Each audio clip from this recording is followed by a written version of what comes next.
Praise the lord. మన ప్రభువును మన రక్షకుడైన యేసుక్రీస్తు వారి శక్తి కలిగిన నామంలో మీ అందరికీ మా హృదయపూర్వక వందనములు.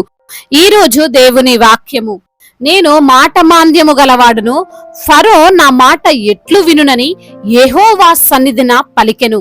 నిర్గమకాండము 6వ అధ్యాయము 30వ వచనము. Since I speak with faltering lips, why would Pharaoh listen to me? Exodus chapter 6 verse 30. ఈ రోజు నిమిత్తము శక్తి కలిగిన దేవుడు మనకు అనుగ్రహించిన వాక్య భాగమును బట్టి ధ్యానించుకుందాము. ప్రభునందు ప్రియమైన సహోదరి సహోదరులారా, దేవుని మాటకు మనము చాలా సార్లు ఎదురు చెబుతాం, చాలా సార్లు విరోధంగా మాట్లాడుతాం. నీవు చేయగలవు అని దేవుడు అంటుంటే నా వల్ల కాదు అని మనం అంటాం. నీవు ముందుకు వెళ్ళగలవు అని దేవుడు వాక్యం ద్వారా పలుకుతుంటే నేను బలహీనమైన వ్యక్తిని అంటుంటాం. ఇదే దేవునికి వ్యతిరేకమైనటువంటి మాట. ఈ రోజున నీవు ఇలానే మాట్లాడుతున్నావా? దేవుడు నిన్ను ఉన్నతమైన స్థానములో చూడాలని ఆశపడుతుంటే అంత శక్తి లేదు అంటున్నావా? దేవుడు నీవు గొప్పవాడవి అని అంటుంటే నీకు నువ్వే నాకు అంత లేదు అని అనుకుంటున్నావా? దేవుడు నిన్ను ఆరోగ్యకరమైన వ్యక్తివి అని అంటుంటే నీకు చాలా అనారోగ్య సమస్యలు ఉన్నాయని దేవుని మాటను నీవు తృణీకరిస్తున్నావా? దేవుడు నిన్ను తలగా ఉంచుతున్నాను అంటే నేనెప్పుడు తోకనే అని నీవు సమాధానం చెప్తున్నావా? ఈరోజు దేవుడు నీతో నేరుగా మాట్లాడుతున్నాడు. నీవు అలా అనుకోవద్దు, నీవు అలా పలకవద్దు. ఎందుకంటే ఆయన ఏదైతే నీ జీవితంలో అంటున్నాడో, ఏ వాక్యం ద్వారా అయితే నిన్ను ప్రోత్సహిస్తూ బలపరుస్తున్నాడో అలానే నీవు ఉండబోతున్నావు. ఈ లోక ప్రజలు అందరూ వారికున్న బలహీనతల వైపు, వారి యొక్క శోధనల వైపు, వారి యొక్క ఆర్థిక సమస్యల వైపు, వారి యొక్క శాలరీల వైపు, వారి యొక్క బంధువుల వైపు చూస్తూ అనుకుంటారు, మా స్థితి ఇదే, మా జీవితం ఇదే, మా బలం ఇదే, ఇంతకు మించి మేము ఏమీ చేయలేము, ఇంతకన్నా ఎక్కువగా ఎదగలేము అని. కానీ ఈరోజు వాక్యము మనతో సెలవిస్తుంది, మనము వారి వలే కాదు, వారు వారి పరిస్థితుల వైపు చూస్తే, వారు వారి బాధల వైపు చూస్తే, వారి యొక్క శారీరకరమైనటువంటి బలహీనతలను బట్టి ముందుకు సాగుతుంటే మనం మాత్రం సర్వ సృష్టికర్త అయినటువంటి దేవుని వైపు చూడాలి అని ఈ యొక్క లేఖన భాగంలో మనం చూస్తే మోషే యొక్క మాటలు అంటున్నట్లుగా మనం చూడవచ్చు. దేవుడు ఫరోతో మాట్లాడు అంటుంటే మోషే అంటున్నాడు, నేను మాట్లాడలేను, నేను నోటి మాంద్యం గలవాడని అని. అంటే దేవుని మాటకే మోషే వ్యతిరేకంగా మాట్లాడుతున్నాడు కదండి. మోషే నీవు వెళ్ళాలి చెప్పాలి అంటే మోషే నా వల్ల కాదు అని తన యొక్క శరీరపరమైనటువంటి బలహీనతను చూపిస్తున్నాడు. అనగా మోషే దేవుని యొక్క శక్తిని బహుశా మరచిపోయినట్లుగా మనకు కనిపిస్తున్నాడు. ఒక కంపెనీ కొంతమంది ఉద్యోగులను అత్యవసరమైన పరిస్థితుల్లో వేరే సిటీకో లేదా రాష్ట్రానికో పంపిస్తుంది. అయితే వారి యొక్క అత్యవసరమైన స్థితిని బట్టి వారు ఖచ్చితంగా ఫ్లైట్ లో వెళ్లాల్సి ఉంటుంది. అప్పుడు ఆ ఉద్యోగి అంటాడా, నాకు ఫ్లైట్ ఛార్జ్ పెట్టుకునే స్తోమత లేదండి, అక్కడ హోటల్లో డబ్బు పెట్టేంత ధనం లేదండి అని అనడు కదా. ఎందుకంటే అతను వెళ్ళి వచ్చేంత వరకు కూడా మొత్తం ఖర్చు ఆ కంపెనీనే భరిస్తుంది. ఈరోజు ప్రజలకి ఒక కంపెనీ పైన ఉన్నటువంటి నమ్మకము లోక సృష్టికర్త అయినటువంటి దేవుని పైన లేకుండా పోయిందండి. రాజకీయ నాయకుల్ని నమ్ముతున్నారు, బ్యాంకుల్ని నమ్ముతున్నారు, అధికారులను నమ్ముతున్నారు, డాక్టర్స్ ని నమ్ముతున్నారు, కుటుంబ సభ్యుల్ని నమ్ముతున్నారు. మంచిదే, వారిని నమ్మవద్దు అని చెప్పడం లేదు. గాని సర్వశక్తిమంతుడు, సజీవుడు, బలవంతుడు, ఏదైనా ఎప్పుడైనా మార్చగలిగినటువంటి సమర్థుడు, కృపగల దేవుణ్ణి మాత్రము నమ్మలేకపోతున్నారు. మోషే కూడా అంటున్నాడు, నాకు ఈ బలహీనత ఉంది, నా వలన కాదు, ఫరో దగ్గర నేను మాట్లాడలేను అని. అంటే మోషే తన యొక్క శరీరము చెప్పేది వింటున్నాడు, అదే నమ్ముతున్నాడు. బహుశా తనతో ఉన్నవారు కూడా మోషేని అని ఉండొచ్చు, నీవు ఈ నోటి మాంద్యముతో ఫరోతో మాట్లాడితే ఊరుకుంటాడా, నీవెంత, నీ లెక్కెంత అని ఇవన్నీ విని భయపడి ఉండొచ్చు. కానీ నీవు అలా ఉండకూడదు, దేవునికి నీవు విరోధంగా మాట్లాడకూడదు.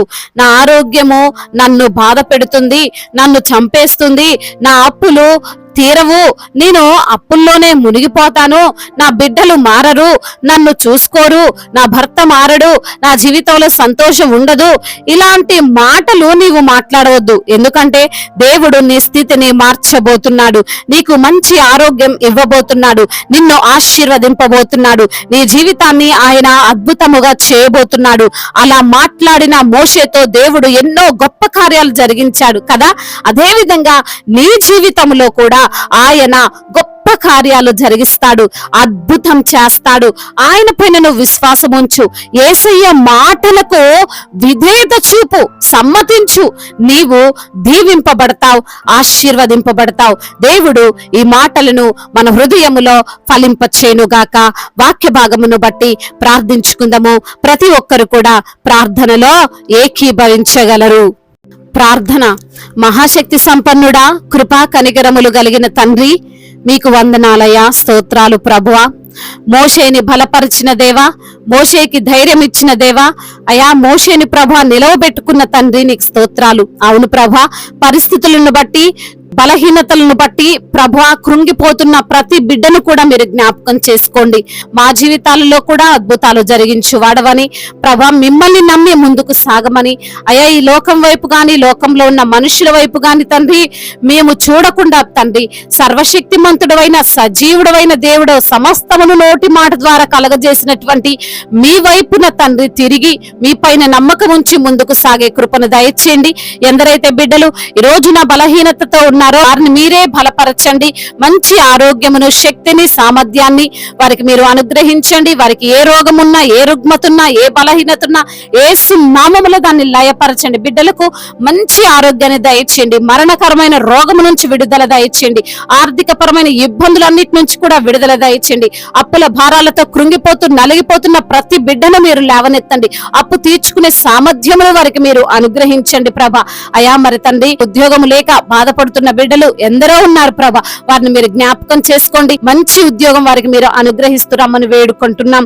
అదే విధంగా నా ప్రభా, కాంపిటేటివ్ ఎగ్జామ్స్ రాస్తున్న బిడ్డలను మీ జ్ఞానము చేత వారిని నింపమని బ్రతిమిలాడుకుంటున్నాం. కుటుంబంలో క్షేమాన్ని దయచేయండి. కలతలను యేసునామములో కొట్టివేయండి. ఒకరినొకరు గౌరవించి, ఒకరినొకరు ప్రేమించుకునే మనస్సును దయచేయండి. ముఖ్యంగా భార్య భర్తల మధ్య విభేదాలు, అనుమానాలు, అల్లర్లు, గొడవలు అన్నిటి నుంచి కూడా విడుదల దయచేయండి. ఒకరికొకరు లోబడినటువంటి జీవితం వారు జీవించుటకు సహాయము దయచేయండి ప్రభా. ఈ రోజున ప్రయాణాల్లో ఉన్న ప్రతి బిడ్డకు మీరు తోడుగా ఉండండి. వారు వెళ్లే వాహనము చుట్టూ మీ కంచెను, మీ కాపుదల్లు దయచేయండి. ఏ పని నిమిత్తం వెళ్తున్నారో ప్రభా, ఆ పనులన్నిటినీ సక్రమంగా పూర్తయ్యేలాగున సహాయము చేయండి. మీరే వారికి విజయాన్ని దయచేయమని వేడుకుంటున్నాం. అదే విధంగా వివాహాల విషయంలో మీ చిత్తం ఏమిటో బిడ్డలు బయలుపరచండి.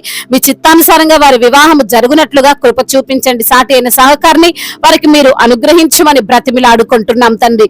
అదే విధంగా నా ప్రభా, ఎందరైతే బిడ్డలు ఈ రోజున నా తండ్రి చేతి పని చేసుకుంటున్నారో, బిజినెస్ చేస్తున్నారో, కూలి పనులు చేసుకుంటున్నారో, అదే విధంగా రైతులుగా ఉన్నారో వారందరినీ కూడా మీరు బలపరచండి. వారి చేతుల కష్టార్జితాన్ని మీరు దీవించండి, ఆశీర్వదించండి, ఫలింప చేయండి నా తండ్రి. అదే విధంగా రక్షణ లేని ప్రతి బిడ్డకు రక్షణ దయచేయండి. అదే విధంగా చిన్న బిడ్డలను కాచి కాపాడండి. బిడ్డలు స్కూల్కి వెళ్తుండగా వస్తుండగా ప్రభా మీ యొక్క ప్రొటెక్షన్ వారికి దయచేయండి. యవన బిడ్డలందరినీ మీ చేతికి అప్పగిస్తున్నాం. అయా బిడ్డల చదువుల్లో మీరు తోడుగా ఉండండి. ఉన్నతమైనటువంటి చదువుకొనుటకు సహాయం చేయండి. ముఖ్యంగా నా తండ్రి, చెడు వ్యసనాలకు, చెడు స్నేహాలకు వారు దూరంగా ఉండునట్లుగా కృప చూపించండి. లోక మాలిన్యం వారి కంటకుండా మీ యొక్క కాపుదలలో ప్రతి బిడ్డను భద్రపరచండి. అదే విధంగా నా తండ్రి, గర్భఫలము లేక బాధపడుతున్నటువంటి బిడ్డలను మీరు జ్ఞాపకం చేసుకొని వారికి గర్భఫలాన్ని దయచేయండి. గర్భిణీ స్త్రీలను జ్ఞాపకం చేసుకోండి. మంచి ఆరోగ్యమును, తల్లి బిడ్డలకు క్షేమాన్ని మీరు అనుగ్రహించమని వేడుకుంటున్నాం. ఇప్పుడే పుట్టిన చంటి బిడ్డలను కూడా దీవించండి. ఎటువంటి అనారోగ్య సమస్య బిడ్డలకు రాకుండా మీ కాపుదల్లో భద్రపరచమని బ్రతిమిలాడుకుంటున్నాం. అదే విధంగా నా తండ్రి, ప్రతి ఒక్క అధికారి నిమిత్తం ప్రార్థిస్తున్నాం తండ్రి. మీ జ్ఞానము చేత వారిని నింపండి. అయా మీ సన్నిధిని వారితో ఉంచండి ప్రభా. మా భారతదేశాన్ని దీవించండి. సమాధాన దేశముగా మా భారతదేశాన్ని మీరు ఆశీర్వదించండి. ఇతర దేశాల్లో ఉంటున్న ప్రతి బిడ్డకు మీరు తోడై ఉండండి. వారు చేస్తున్న కష్టార్జితాన్ని దీవించండి. ఒంటరిగా ఉంటుండగా మీ సన్నిధిని వారికి దయచేయండి. అనాథలను మీరు ఆదరించండి. అభాగ్యులను ఆదుకొనండి. తల్లిదండ్రులు లేని వారి పక్షముగా మీరే వారికి న్యాయమును తీర్చమని వేడుకుంటున్నాం. అయా అదే విధంగా నా ప్రభా, ప్రభా సొంత గృహము లేని బిడ్డలకు తండ్రి సొంత గృహాన్ని దయచేయమని వేడుకుంటున్నాం. సువార్థికులను మీరు బలపరచండి అయ్యా, మిషనరీస్ ని దీవించండి, ఆటంకాలు అడ్డంకులు అన్నిటి నుంచి కూడా వారికి విడుదల దయచేయండి. అదే విధంగా దైవజనులందరినీ జ్ఞాపకం చేసుకోండి, వారి పరిచర్యను దీవించండి, ఫలింప చేయండి, విస్తరింప చేయండి ప్రభా. అనేకులను రక్షించేటువంటి భాగ్యమును వారికి అనుగ్రహించండి. ఇంకా చెప్పుకోలేనటువంటి బాధతో విరిగి నలిగిన హృదయముతో ఎందరైతే బిడ్డలు మొర పెడుతున్నారో వారి మొరను మీరు ఆలకించమని, మొర్ర పెట్టుమని నీకు ఉత్తరం ఇచ్చేదని చెప్పినటువంటి లేఖనము ఆధారంగా ప్రతి బిడ్డ ప్రభా మీకు మొరపెట్టే కృపను దయచేయమని బ్రతిమిలాడుకుంటూ మానాథుడు సర్వశక్తిమంతుడు సజీవుడు బలవంతుడైన యేసుక్రీస్తు వారి ఉన్నతమైన నామంలో ఈ ప్రార్థనను అడిగి వేడుకొని పొందుకొని ఉన్నాము మా ప్రియ పరలోకపు తండ్రి, ఆమేన్. ఈ రోజు పెళ్లి రోజు మరియు పుట్టినరోజు జరుపుకున్న వారందరినీ దేవుడు దీవించి సకల మేలులతో సకల ఆశీర్వాదములతో కృపాక్షేమములతో శాంతి సమాధానముతో మెండైన దీవెనలతో దేవుడు మిమ్మల్ని నింపునుగాక. మీ యొక్క ప్రార్థన అవసరతలను మాకు తెలియజేయగలరు. మీ కొరకు మేము తప్పక ప్రార్థిస్తాము. మొదటిసారిగా మన యొక్క ఆదరణ వాక్యం చూస్తున్నట్లయితే తప్పకుండా సబ్స్క్రైబ్ చేసుకోగలరు. ఈ వాక్యం మీకు ఆశీర్వాదకరంగా ఉండినట్లయితే అనేకులకు కూడా ఈ వాక్యాన్ని పంపి మీరు కూడా దేవుని యొక్క రాజ్య సువార్తలో పాలిభాగస్తులు కావాలని దేవుని పేరిట మనవి చేసుకుంటున్నాం. God bless you all. దేవుడు మిమ్మల్ని దీవించి బలపరచి స్థిరపరచునుగాక.